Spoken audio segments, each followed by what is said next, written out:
rest on thee, our shield and our defender. We go not forth alone against the foe. Strong in thy strength, safe in thy keeping tender, we rest on thee.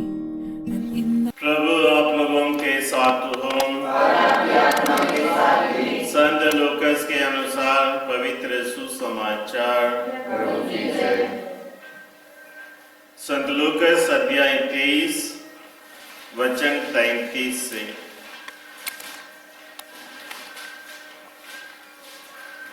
Gospel of Saint Luke chapter 23 verse 33 और उसके बाद 39 से 43 तक।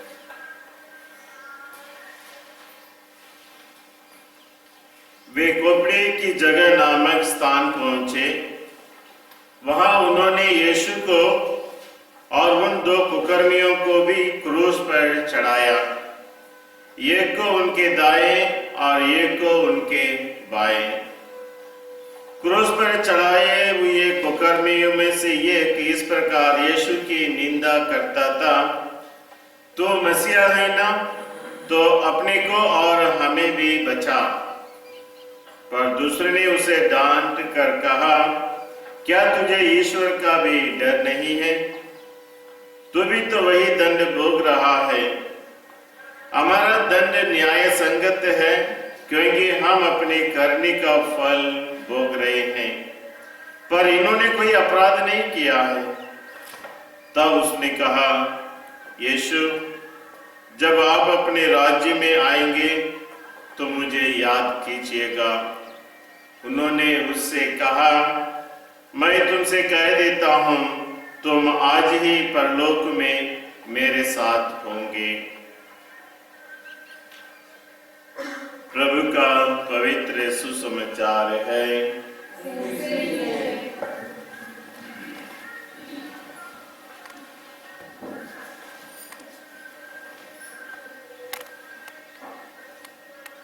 क्रिस्त में मेरे प्यारे भाई तथा बहनों, आज माता कलीसिया सारे विश्व में सभी मृत विश्वासियों के स्मरणोत्सव मनाते हैं।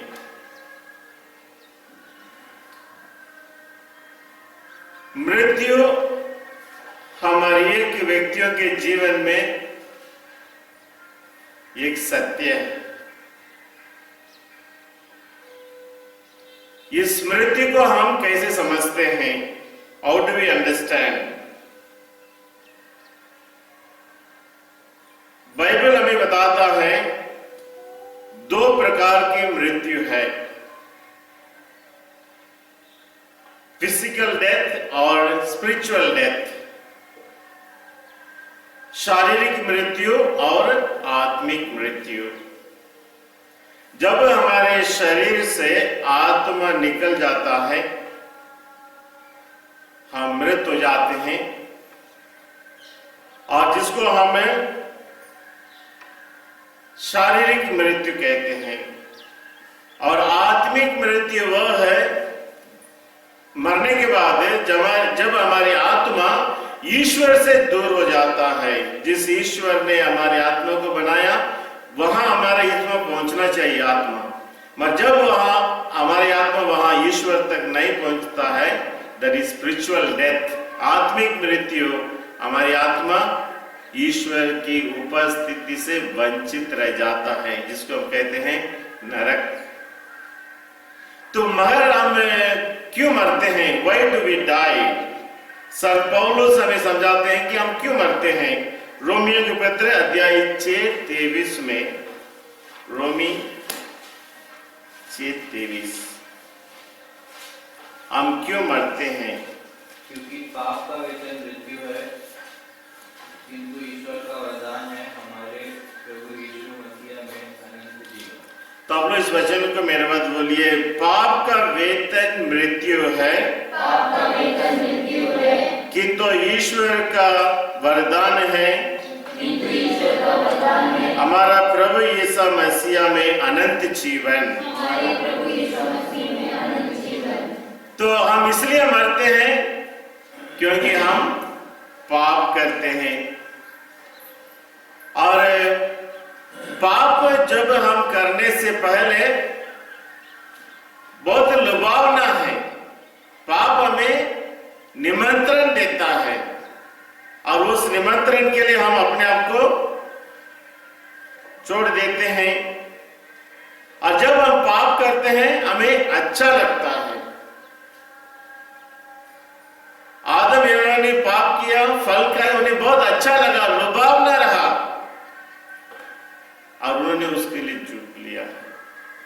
इसी प्रकार हमारे एक व्यक्तियों के जीवन में जब हम पाप करते हैं वो हमें अच्छा लगता है, मगर उसका वेतन है, उसका परिणाम है बहुत कड़वा। हर पाप का परिणाम है मृत्यु, और मृत्यु बहुत कड़वा है जो हमें ईश्वर से दूर ले जाता है। जब हम पाप से मुक्त होकर पवित्रता में जीवन जीते हैं वह हमें अनंत जीवन की ओर ले जाता है। जैसे संत पौलुस कहते हैं, हमारा प्रभु यीशु मसीह में अनंत जीवन तब हमें प्राप्त होती है जब हम पाप को त्याग कर धार्मिकता में, पवित्रता में जीवन जीते हैं। और इस पवित्रता और धार्मिकता का जीवन जीना यानी कठिनाई है, मुश्किल है। द नैरो गेट, संकरे द्वार से हमें प्रवेश करना है। कठिनाइयों को, वो जीवन की उतार चढ़ाव को सामना करते हुए विश्वास के साथ हमें आगे बढ़ना है। तभी हमें अनंत जीवन प्राप्त होता है जो हमारे लिए प्रभु यीशु ने अपना रक्त बहाकर खरीद कर तैयार रखा है।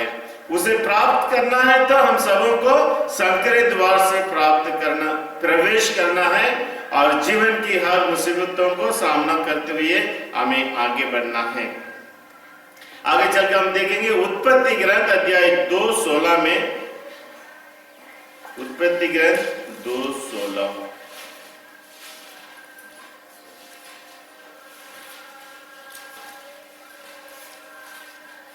वंदना 2:16।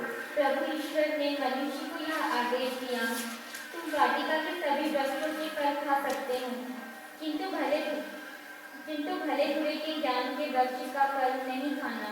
तो वाटिका के सभी वृक्षों का फल खाने के लिए ईश्वर ने उन्हें लिबर्टी दिया, स्वतंत्रता दी। मगर ये आदम और एवा ने उनकी स्वतंत्रता जो मिली है उसे दुरुपयोग करते हैं, गलत इस्तेमाल करते हैं और इसलिए वे उस वृक्ष के फल खाते हैं जिसे ईश्वर ने खाने से मना किया है। और इसलिए यहां हम देखते हैं कैसे आदम और एवा ईश्वर की इच्छा नहीं मगर स्वयं की इच्छा को पूरा करते हैं। ईश्वर ने कहा, ईश्वर की इच्छा थी वे वह वृक्ष का फल ना खाएं जो बगीचे के बीचों बीच में था, मगर वे अपनी स्वतंत्रता को दुरुपयोग किया और अपनी इच्छा पूरा करते हुए ईश्वर की इच्छा को उल्लंघन किया। और इस प्रकार उनके जीवन में जब आज्ञा भंग करने से उनके जीवन में आई दर्द, पीड़ा, बीमारी और मृत्यु। ईश्वर की आज्ञाओं को भंग करने से जब हम ईश्वर की इच्छा नहीं अपनी ही इच्छा को पूरा करते हैं हमारे जीवन में अनेक प्रकार की मुसीबतें हैं, परिणाम है दर्द, पीड़ा, मृत्यु और ईश्वर की उस असली रूप को हम खो बैठते हैं और ईश्वर की कृपा से हम वंचित रह जाते हैं और हर प्रकार के दुख को हम सामना करना पड़ता है। तो जब इस प्रकार वे अपनी इच्छा पूरा किया उसका परिणाम क्या हुआ हम देखते हैं उत्पत्ति 3:8 में। मनोती पढ़िए 3:8 में। जब दिन की हवा चलने लगी तो पुरुष और उसकी पत्नी को वाटिका में टहलते हुए प्रभु ईश्वर की आवाज सुनाई पड़ी। प्रभु ईश्वर की आवाज सुनाई पड़ी और वे वाटिका के वृक्षों में प्रभु ईश्वर से छिप गए। ईश्वर से वे क्या किए? ईश्वर से छिप गए। साइमन इसको कौन सा मृत्यु कहेंगे? ईश्वर से चिप गए। ये कौन सी मृत्यु अनिला? आत्मिक मृत्यु। शरीर से मरे से वो मर जाते थे, ईश्वर से वे छिप जाते हैं, यानी ईश्वर से वे दूर हो गए। जब हमारी आत्मा ईश्वर से दूर हो जाता है, ये आत्मिक मृत्यु है। ईश्वर की आज्ञा को भंग करने से, अपनी ही इच्छा पूरी करने से हम देखते हैं कैसे आदम और एवा के जीवन में आत्मिक मृत्यु हो जाती है और वे ईश्वर से क्या हो जाते हैं? दूर हो जाते हैं। अभी हम देखेंगे ईश्वर का ये आदम और एवा के जीवन में शारीरिक मृत्यु कब आई। ईश्वर की आत्मिक मृत्यु हमने देखा है। अभी शारीरिक मृत्यु 5:5 में, उत्पत्ति 5:5 में।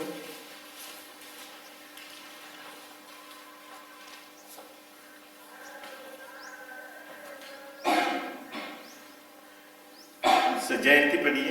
इस प्रकार आदम कुल मिलाकर जीवित 920 वर्ष जीवित रहने के बाद मरा। बाप रे, कितना साल जिया? 900। जयंती आप कितना साल जीना चाहते हैं? तो यह हम देखते हैं आदम 930 साल जीने के बाद उसकी मृत्यु होती है। कितनी पीढ़ी उसने देखा होगा, नाती पोता काका पीका सब कुछ देखा। तो यहां हम देखते हैं कौन सा मृत्यु अनिला? शारीरिक मृत्यु। तो 2 प्रकार की मृत्यु है, पाप करने से, अपने ही इच्छा पूरी करने से, ईश्वर की आज्ञा भंग करने से आत्मिक मृत्यु होती है जो हमें ईश्वर से दूर ले जाता है, और समय आने पर शारीरिक मृत्यु जो हमें मिट्टी में मिला देता है। जब शारीरिक मृत्यु होती है, जो हम सबों को होने वाली है आज नहीं तो कल, हमारा शरीर मिट्टी में समा जाता है कि नहीं? जिस मिट्टी से ईश्वर ने हमें बनाया है वही शरीर वही मिट्टी में मिल जाता है। और आत्मा कहां जाती है साइमन? कब जाती है आत्मा ईश्वर के पास? यानी कब? कितना दिन के बाद? तुरंत। आज ही तुम मेरे साथ स्वर्ग में होंगे। तुरंत, नहीं तो आत्मा भटकते रहेंगे नहीं। इसलिए अच्छे लोगों की आत्मा कहा जाती है तुरंत। आज ही तुम, किससे कहा? डाकू से कहा, आज ही तुम्हारे आत्मा मेरे साथ स्वर्ग में होंगी। इसलिए तुरंत मरने के बाद हमारा शरीर मिट्टी में जाने वाला है, जाती है 2 दिन के बाद, 1 दिन के बाद। हमारा आत्मा तुरंत कहां जाती है? ईश्वर के पास जाती है। ईश्वर के पास वही आत्मा जाएगी साइमन जिस आत्मा की आत्मिक मृत्यु नहीं हुआ, और वही आत्मा को आत्मिक मृत्यु नहीं होती जो ईश्वर की आज्ञाओं के अनुसार, इच्छा के अनुसार चलते हैं। तो आगे चलकर हम देखेंगे प्रभु यीशु के जीवन में भी मृत्यु हुआ। कौन सी मृत्यु हुई? शारीरिक मृत्यु हुई। मत्ती 27:50 में, मत्ती 27:50, सिस्टर बेटा, मत्ती 27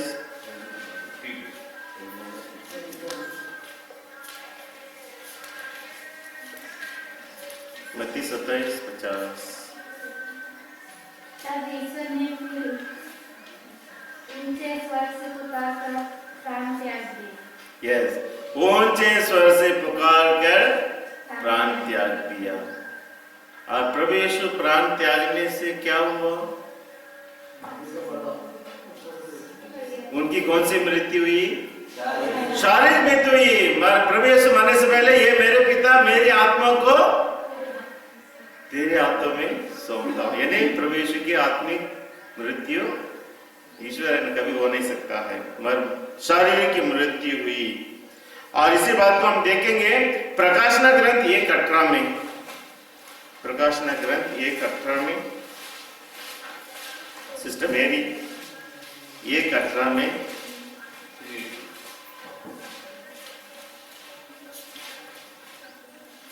ये 1:18। जीवन का स्रोत मैं हूँ। यस, मैं मैं मर गया था और देखो मैं अनंत काल तक जीवित रहूंगा। बहुत सुंदर वचन। बच्चों लोग मेरे बाद ये वचन को बोला, जीवन का स्रोत मैं हूँ,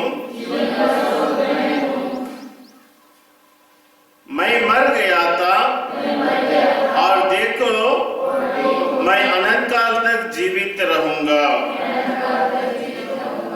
क्योंकि मृत्यु और अधलों की कुंजियां मेरे पास है।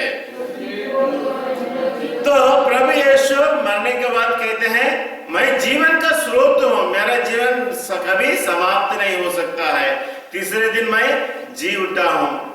और यदि प्रभु यीशु जीवन का स्रोत है और तीसरे दिन जी उठा है, इसका मतलब है हर एक व्यक्ति, आप और मैं, जो कोई प्रभु में विश्वास करते हैं, प्रभु के पुनरुत्थान में विश्वास करते हैं, उन सबों को भी वही दशा होगी कि हम भी सदा के लिए ईश्वर के साथ जीवित रहेंगे।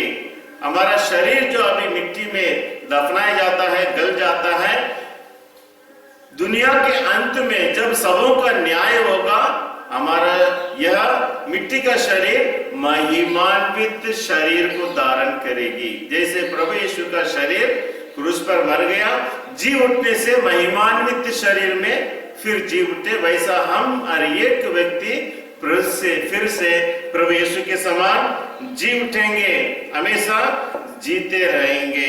स्तोत्र ग्रंथ अध्याय 55 5-6 में हम पढ़ेंगे। स्तोत्र ग्रंथ 55, स्तोत्र ग्रंथ 55 सुनीता पढ़िए। स्तोत्र ग्रंथ 55 5 और 6, 5 और 6।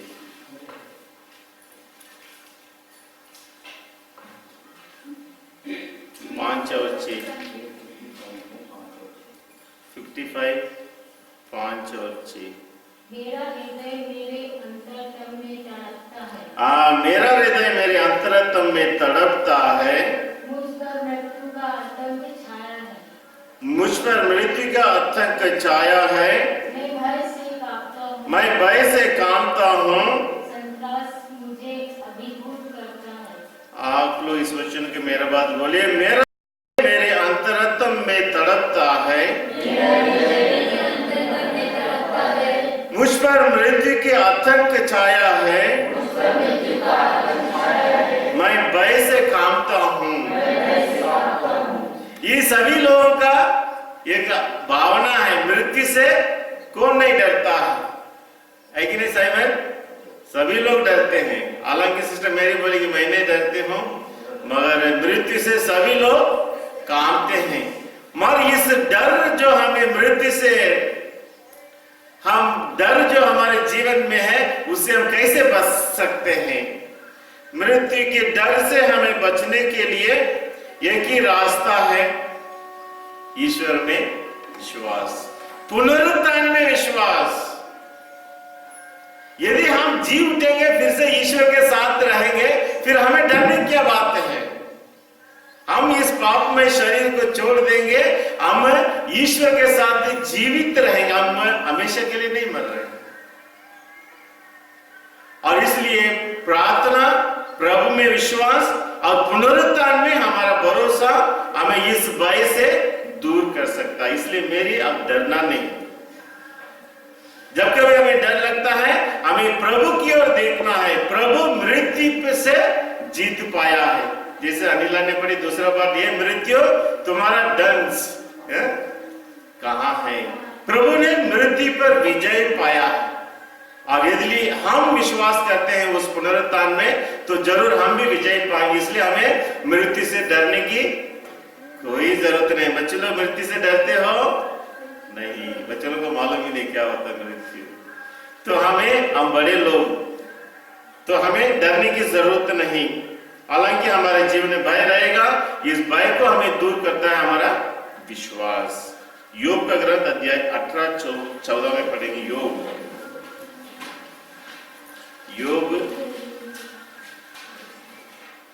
18-14 स्तोत्र ग्रंथ के पहले।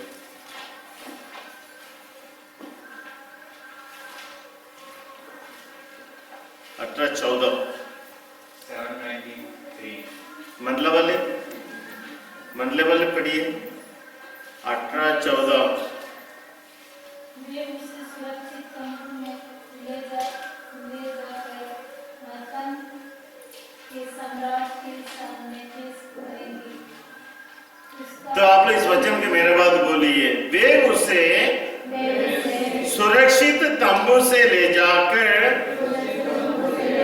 आतंक के सम्राट के सामने पेश करेंगे।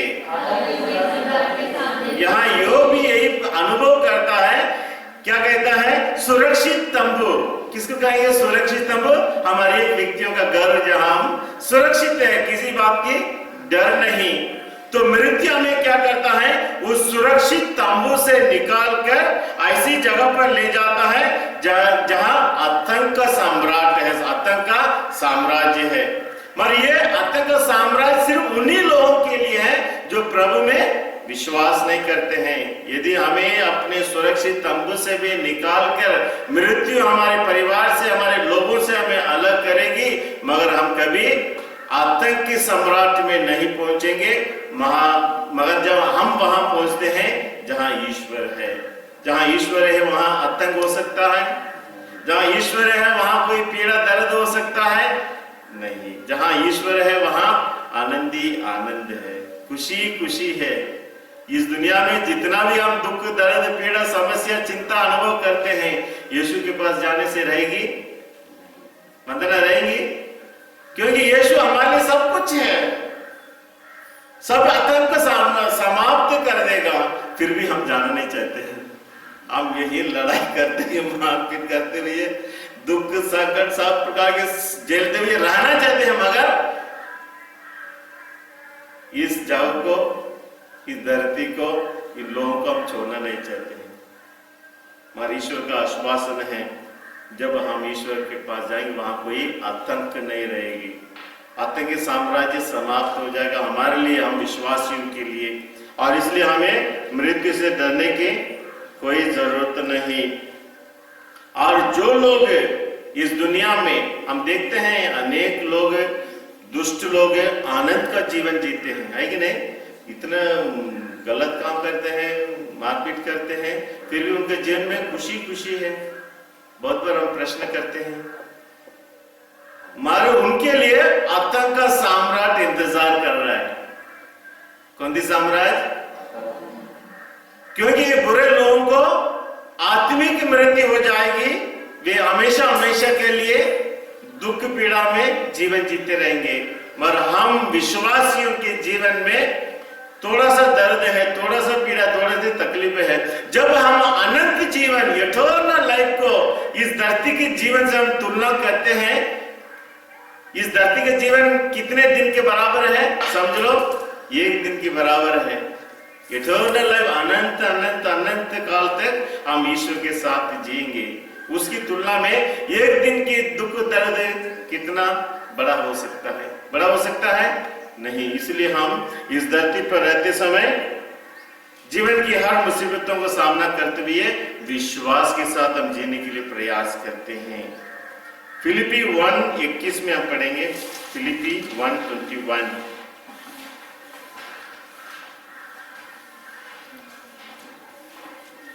फिलिपी 1:21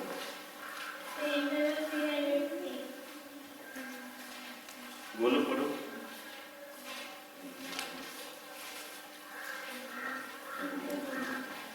फिलिपी 1:21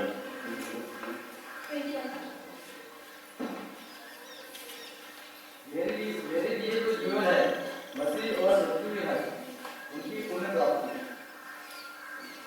किंतु यदि मैं जीवित रहूं तो सफल क्रिश्चियन कर सकता हूँ, इसलिए मैं नहीं समझ पाता कि क्या चुनूं। मैं दोनों ओर खींचा हुआ हूँ, दोनों ओर खींचा हुआ हूँ। मेरे लिए तो जीवन है मसीहा और मृत्यु है उनकी पूर्ण प्राप्ति।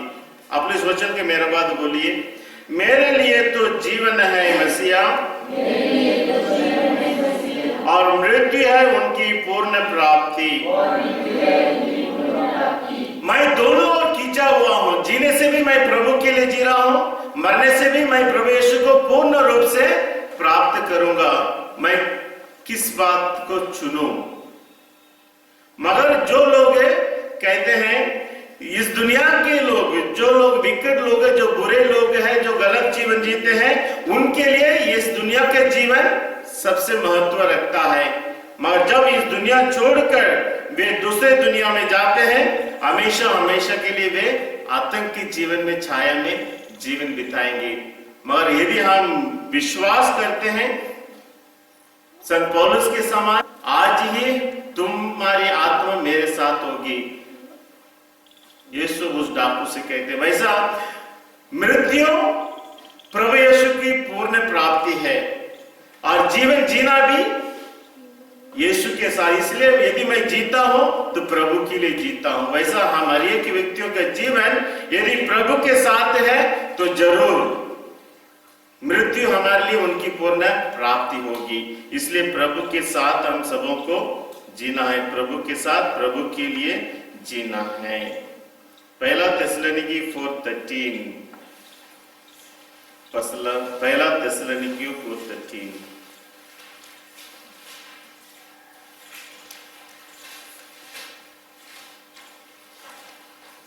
पहला थिस्सलुनीकी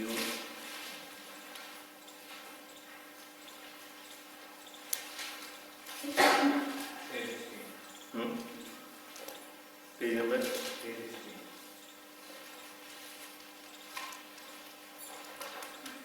कौन पढ़ेंगे?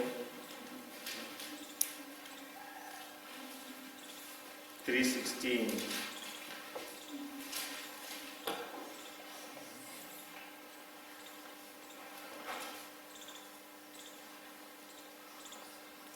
और 13 पढ़िए।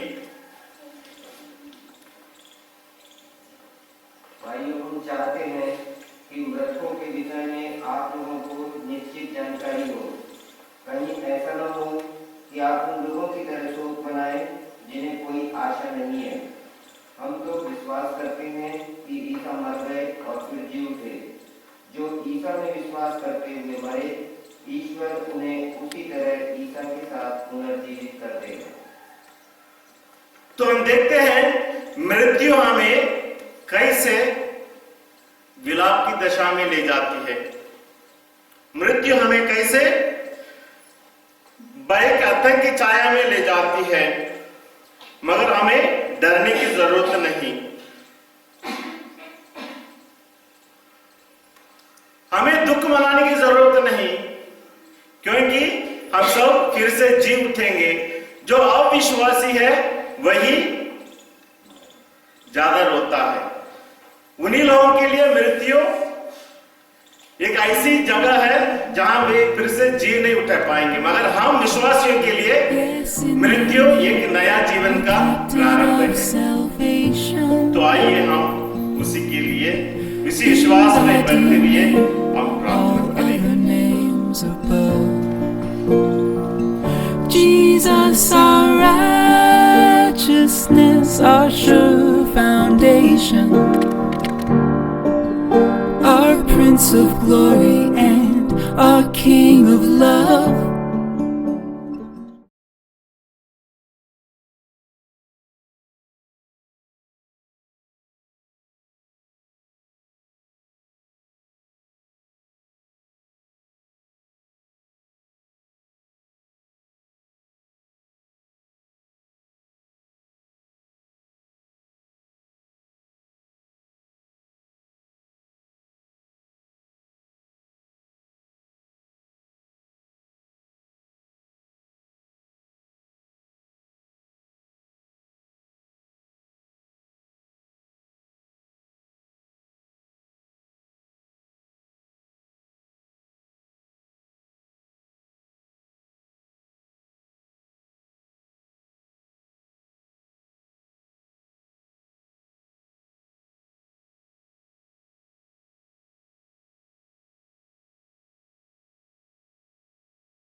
रक्षा। तेरी जय हो प्रभु, आज कल और हरदम।